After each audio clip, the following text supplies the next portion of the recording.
system in a closed space, and we have that measurement beyond a point that doesn't equal zero, right?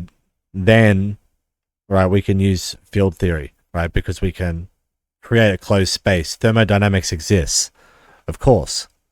Why wouldn't it?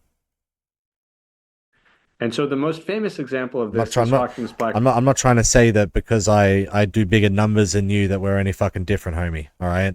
Hole formula, A over 4G, right? We didn't talk about where that formula came from. We said that it behaves like an entropy. That's something that we said, but we can actually do more than that, right? If you say play with the gravitational path integral, um, you can do a calculation just using Hawking's rules for doing the gravitational path integral, and it tells you that the entropy is A over 4G.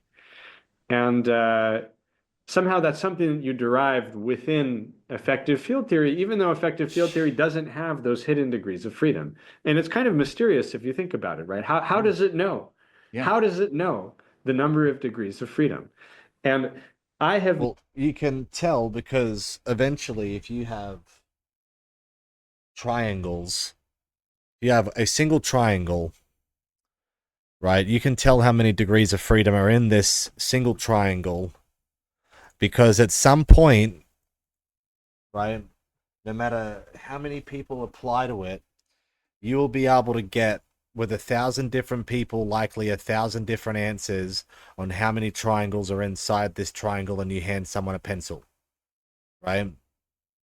Now, at some point, you can calculate that with inside this triangle, with me being able to, in whatever way that I know, make triangles, right?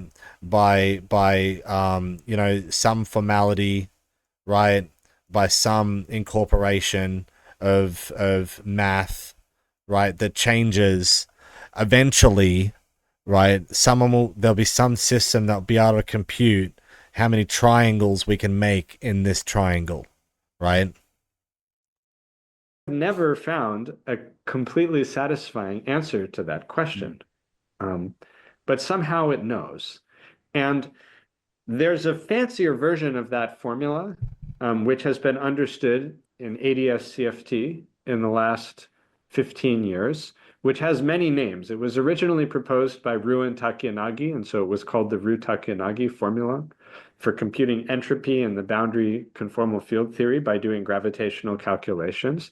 But then it has been refined several times since then, with the last refinement coming from my MIT colleague Netta Engelhardt and her collaborator Aaron Wall, and where the final version is currently called the quantum extremal